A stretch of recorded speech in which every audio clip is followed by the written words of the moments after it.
I was born in Baltimore. I moved to Carroll County when I was about 12, and have stayed for the duration, shall we say.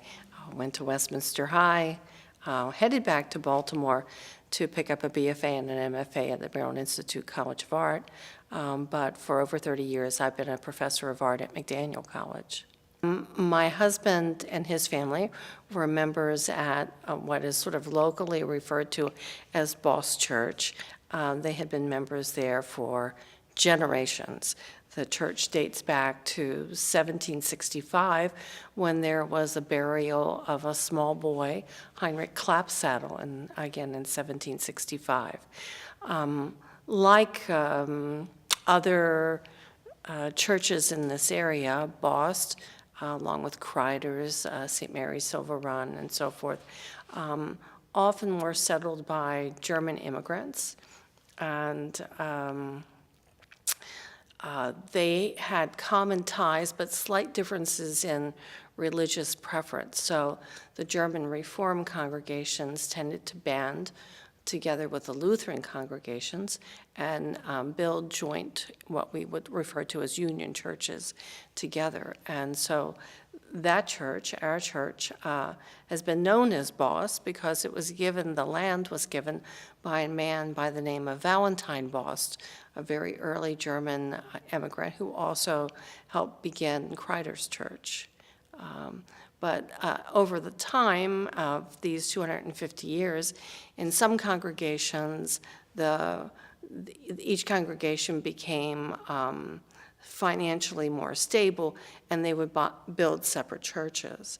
So if you look over at, say, Criders churches on the way out to the airport, there is a UCC church, United Church of Christ, which was the German Reform, and there is a Lutheran. And in fact, there are 3 different cemetery boards. There's a Union cemetery, a UCC cemetery, and a Lutheran cemetery. And that has happened throughout the county. We remained with the Lutherans until the Lutheran congregation dissolved in 2005. So that was a long-standing relationship. I've always been interested in history. Although my field is art, history has always been something that I like to read about, try to understand more. I like looking into family history, genealogy, the reasons that people moved when they did, and what kind of lives they had, and so forth. And it was only sort of natural to inquire then of my husband's family, who had been there for many generations. And I discovered, although a few former pastors had done some research and put together bits and pieces about the church, nobody had really done sort of a comprehensive history on it. So 40 years ago, I started, well, it's a little more than 40 now, doing some research. And in those days, there was no internet. So I would go to Lancaster Theological Seminary, the Gettysburg Seminary, the DAR down in D.C., the archives, all sorts of places, trying to find out more about the history of the church. And from many sources, I compiled a history 40 years ago. And so we just updated it this year with our 250th celebration, and came out with a little bit of a different kind of publication, one that's more photo-oriented and sort of tidbits of history, sort of more in keeping with our times. We had 3 different celebrations this year. In April, we did a more historical kind of presentation and gathering with folks, and followed with a meal and a sharing of the history of the church. And I did a slide presentation that walked us through that history.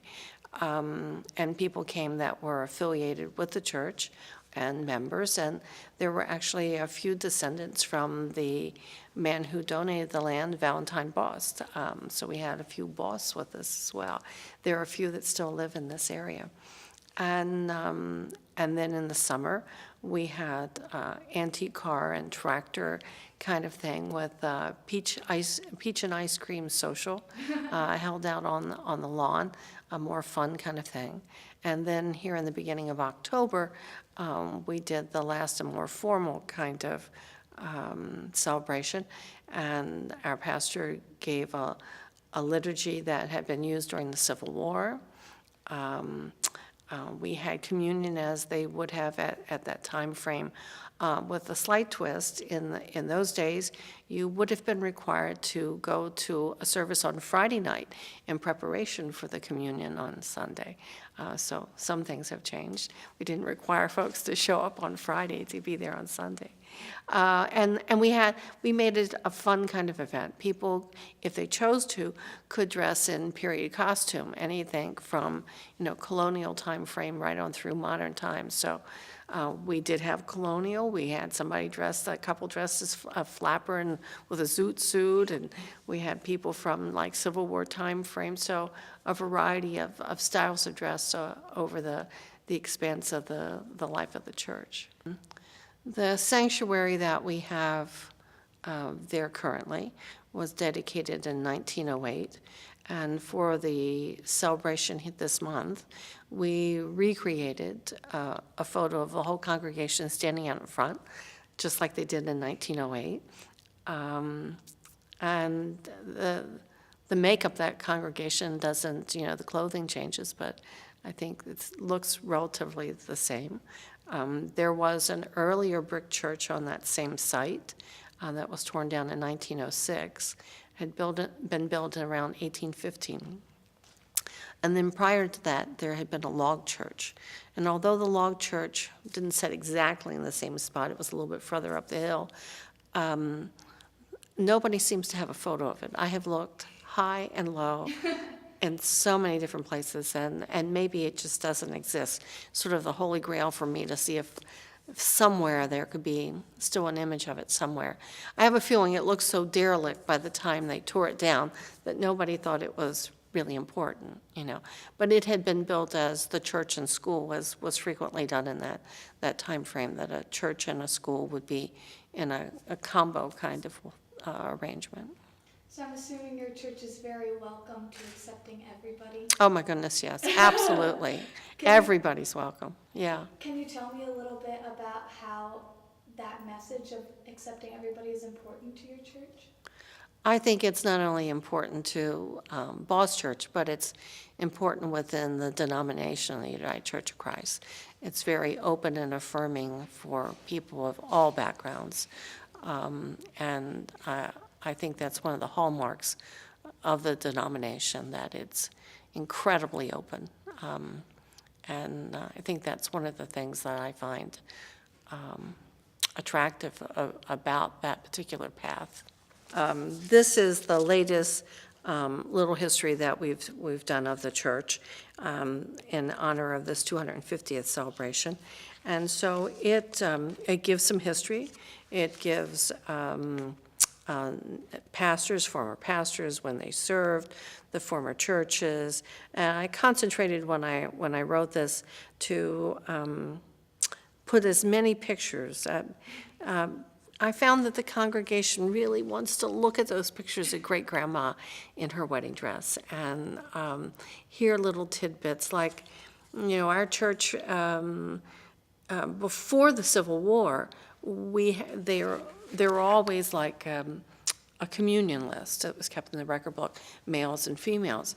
Well, that's standard, but I also noticed as I went through that we serve communion to people that, in parentheses, it said colored. So they were welcome in our church, taking communion as anyone would, well before the Civil War. I think that's really unusual. So little tidbits like that. We put out a cookbook. We came out with a new cookbook, and those ladies from the church can cook, and so we have those for sale. And it's usually been like, as we do those, a fundraiser that helps pay for the next little project, because there's always, when you have buildings that are old, to work on them. But sort of taking the church through time, again with heavy on the pictures. But you can, I don't know whether you might be able to tell, but this is what some of the early record books look like that still exist, which is really pretty interesting. Some of it was in German in those early days. Maybe, Aaron, at some point you want to zero in on, and you can do that at your own. I can scan it, actually. Yeah. If you don't mind, I can scan later on after this. Yeah, and then you can insert, because like that's the photo of the church prior to this one, you know, the in-between little brick church. So that had a potbelly stove and a balcony that went around and so forth. This is the tombstone of the young boy who we date from, 1765. So there might be little bits and pieces in here you'd want to use in that way, I'm not sure. This is what the schoolhouse looked like that was built and used as a school. My mother-in-law, Mary Bloom, I remember her saying that she would ride her pony over to school. It was a one-room schoolhouse. And eventually that schoolhouse was returned to the congregation. They've been added on to and is now a parish house where we have community meals and Sunday school and so forth. But that sense again of being an integral part of the community. So you obviously know a lot about the church. Is there one thing that just stands out to you as being extraordinary or super fascinating? I wouldn't say super fascinating. I think anything that has lasted that long, it's older than the country. I mean, when you think about that, that's pretty amazing in itself. But I think the adjectives that come to my mind as I think of that church and think of the congregation is that sense of family and community and devotion, a willingness and a real desire to serve the community, serve folks that are nearby, our neighbors. I think that's always been at the core of who that congregation is and continues to be. Well, was there anything else that you wanted to share? I really can't think of anything. I think it's wonderful that you folks are doing this and documenting the special places in the county and hearing about them. So, no, I think it's great. Okay, so then I guess we will say the ending. Good? Okay. Say the ending. So I really want to thank you, Ms. Sue Bloom, for coming here and sharing your memories and sharing your information on your church. And it'll be a great addition to the Carroll County History Project. So I want to thank you. You're most welcome. It's been my pleasure.